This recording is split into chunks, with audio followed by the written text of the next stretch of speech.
We had a couple of guys sort of maybe in similar stages of their career out earlier, Holloway and Broberg. We'll start with Holloway. I think there's some enticing talent there. What is a good training camp and start to the year for Dylan look like? Well, we want him to be himself, number one. He has certain intangibles that he brings to the table every game. The other thing, or every day, and the other thing I would say is, it's important that he just continues to put a good day on top of a good day on top of a good day, and the other things sort themselves out. He's healthy, came into camp in great shape. He's looked good through 2 days, and we're excited to see what he can do as camp progresses. You talked yesterday about competition and opportunity, and we kind of asked him, that opportunity to be a really valuable, and I know there's more to the game than scoring, but that support scorer, forward 7 through 9. Yep. Adding that balance and that contribution. Yeah, I wouldn't limit it to forward 7 through 9. I think forward 1 through 12 has to find a way to be valuable or bring something to the table for our team. We're a team that likes to play a certain way. He's got all the attributes or raw materials of being a player that can help us play that way. Now it's important for him to continue to show well, and through 2 days he showed well. With the exhibition season starting Sunday, what is kind of the strategy when it comes to some of the veteran guys? Do they play later on in the season and have a look at the younger guys earlier, or how does it kind of work out? Well, you know what? There are rules on how many veteran players you're supposed to dress every game. So we're going to find the right balance of making sure that our players are getting enough game action, while at the same time not overdoing it with anybody either. But let's not kid ourselves. This exhibition season or preseason is an important time to get yourself individually ready, but it's also an important time for us to get ourselves collectively ready. And in order to do that, you got to play games and you got to get something out of it. So we're looking to approach this preseason seriously, both individually and collectively.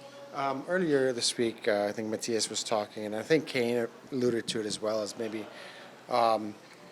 getting the defensive structure right, because that's how you're going to win games in the playoffs. You got to win 3-2 in the playoffs as opposed to 6-5 in the regular season type thing. I just wanted to ask you your thoughts on that. Kane said he's willing to sacrifice some offense to be more responsible defense. I'm glad Evander's willing to do that. I think, I think our players are in an absolutely fantastic frame of mind. They came back early. They've put good time in. They're serious about being the best that they can be. There's small tweaks here and there on how we want to play certain situations. I think we've had a real good first 2 days in training camp. But again, talking the talk is one thing. Individually and collectively, it's important that we walk the walk on a daily basis as we weave our way through training camp and into the regular season. Jay, when it comes to the opportunity that Philip Broberg has with an enhanced role in the lineup than he's had in years past, as a coach and a coaching staff, what's your guys' responsibility to make sure he's good to go and hits the ground running? Well, yeah, it's no different than with any other player, Tony. We pride ourselves as a coaching staff on giving our players the tools that they need to be successful. And now, everybody's different, so everybody has different requirements to help get them in that proper headspace, different requirements that can help them get in the proper physical space to make sure that they're ready. But in the end, when those doors close, it comes down to the player going out and executing. And so for us, I think Philip had just a fantastic summer. We had some coaches go over and visit him in Sweden and make sure that, he was on the right track with his off-ice training, with his on-ice training and that type of thing. And you know what? He put a lot of work in. He should feel good about where he's at. But just like I said, with all of our players, it comes down to when those gates close to going out and performing. It looks like you're going to try him on the right side. He played on the right side in the minors, obviously. It's a different kettle of fish to play regularly. At least he was with Darnay, and I know Ekholm's not here and stuff. Yeah, well, with Desi played the right in the first two, but in the minors he had experience going both sides. I think that's one of Philip's advantages as a D-man in our organization, is that he can play on either side. That versatility, I think, allows him to play with different types of people. He's not just locked in that one left shot position. Yeah, I think you'll see a healthy dose of him on both sides. Desharnais, what does he have to work on? Obviously, he's got 6'7" and he's kind of nasty to play against. But to play regularly or play, 12 to 14 minutes, what does he have to improve on after the first year? Well, I think when Vinny came up last year, and he came up in January, I don't think it's a coincidence that upon his arrival, the team took off. You look at the record with him in the lineup compared to when he wasn't in the lineup, I think that speaks. Now, it's not all just him, but, he helped calm some of the waters back there. And he brought what he brought to the table, which was size, a little bit of nastiness or sandpaper, an ability to kill penalties and get in shooting lanes. I think he had a really good end to that season, which was his first experience in the NHL. I think heading into this next season, this training camp is very important for Vincent Desharnais. He hasn't had an NHL training camp. So it allows him to get his feet wet with the way the pairs are now, paired up with Philip Broberg. I think it's an exciting young pair for us. We'll see what he can do here. It's up to him. He said he has to move the puck a little quicker. Yeah. His size buys him room because he's so big and guys can't get around him, but he still has to move the puck a little quicker. Sometimes that comes down to experience too, right? Now he's a little bit older of a player getting his first taste in the NHL, but just the game experience and everyday practice experience of playing against the best players in the world, I think that kind of experiential learning is going to serve him well heading into this season. But again, the door's closed, it's up to him. Do you have any idea at this point when we'll see Ekholm and McLeod on the ice? I think Ryan is more day-to-day, and I think Ekholm's probably a week away or so. Yeah. How do you envision working? And that is not a hard and fast date, but that's the way we're How do approaching you it. envision working Ekholm back in? It seems like you have two, I'll call them veteran pairs, and then obviously Desharnais and Broberg, who obviously have experience, but together and they have their AHL experience. Where do you see him fitting in once he's ready to go? Well, I used to have a saying in the American Hockey League, and I'm sure you heard me say it, Daniel, which is I'll worry about that problem when I see the whites of somebody's eyes. So when I see Matthias Ekholm and see his eyeballs, then I'll worry about how we're going to navigate who goes where. I think we have time, and that's our plan right now, is to use that time to get him healthy. But as you know, especially during training camp, sometimes things change, and we'll cross that bridge when we come to it. Pairing with Bouchard was so good for you guys down the stretch. Do you, as a coach, think, I've got a great pair, or do you think maybe Ekholm could help somebody else out and get that player, a younger player, to the next level of his? Now you're thinking like a coach, and I like it. Those are things that go through my mind and our coaching staff's mind. In the end, the one thing we know about the pairing of him and Bouchard is that we know we can go back to it. We know it. They have a chemistry. They showed it. Now, just because they had a chemistry last year doesn't mean it's there this year, but we feel comfortable that with them together, we know what we would get in that pairing. We'll see. We're going to let Matthias get healthier, and then we'll see how things shake out. I think the Oilers have a history of their top draft pick getting a game, so you anticipate that Aki would at least get a game, even though he's not a first rounder, he's a second round. I think Bo Aki has left an impression on the head coach of the Edmonton Oilers.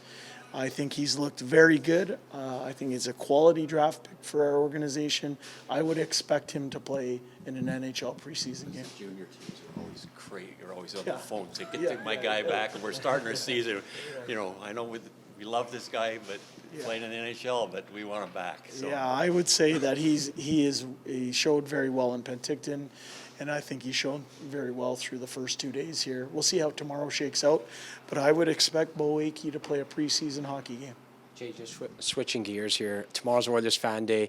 Does it always surprise you how many fans show up with the anticipation of the season coming up and how packed this building is for just a practice? No, because I've lived in Edmonton long enough to know how important NHL hockey is, how important this organization is to the city, and we're going to work to make them proud, and that's an exciting opportunity for us to do that tomorrow. It's day 3 of training camp. It's our first live action scrimmage. I know there's people that are looking to make an impression, and the more people that we have in the building, the better, because it provides a certain type of atmosphere, and we're looking forward to seeing everybody tomorrow and putting on a good show for them. Like I said earlier, we made some mistakes early in the season, obviously. Penalties and giving the puck away and stuff. Yeah. Does a coach, obviously you noticed because you noticed, but does he get a little, that he's willing to say that? Does he get a little more Roper saying, okay, I know he's made those mistakes, so he's not going to make them again, and if he makes one, you're as a coach, you're saying, okay, still throwing you out there. Yeah, I think we exercise good patience with Dylan last year. And you know what? It's the National Hockey League. It's not easy. He's a young man who missed a significant amount of pro hockey experience just because of injuries. But I think when he came up, or when he started the season with us, I mean, you go to ice time, but I don't think he was ever healthy scratched in a game. You'd have to look it up, but I would say that he was never once healthy scratched. He was someone who got better and better as the season wore on. That speaks to that kind of experiential learning. I expect Dylan to just be himself this camp, let his natural gifts rise to the top, and not put a lot of pressure on himself. Just go out and be who he is, and he'll be just fine. Do bottom 6, forwards who are theoretically from 7 through 12, do they have to be on a special team? If they're not playing a lot, I guess. Yeah, you know what, I think ideally you would like to see that, just in minute distribution and all that kind of stuff, but we don't live in an ideal world. I would reference last year that, we had a player last year, I think Klim Kostin, he didn't play on the power play or penalty kill, still found a way to lead our team in hits and score 13 goals. So now, for me, in an ideal world, yes, I would love that. But I don't live in an ideal world. We're just trying to maximize our team's potential, and while doing so, win as many games as possible. Because if you've got guys like Ryan and Janmark and those guys, they can play 9 minutes a game, but 5 of those can be on a penalty kill. Yeah. And you never know how games shake out either, Matty, right? Like, so it could be a penalty-filled first period, and if you're not playing in one of those special teams, sometimes your legs feel heavy because you haven't been on the ice. I think that's one of the battles here in training camp that we're excited to see play out. We get 8 exhibition games to sort it out. As I said, we're not dressing a full NHL lineup in all 8 games. So there's opportunities for people to leave impressions and command that type of ice time. I call it privileged ice time. People are going to get opportunities. We'll see what they can do with it.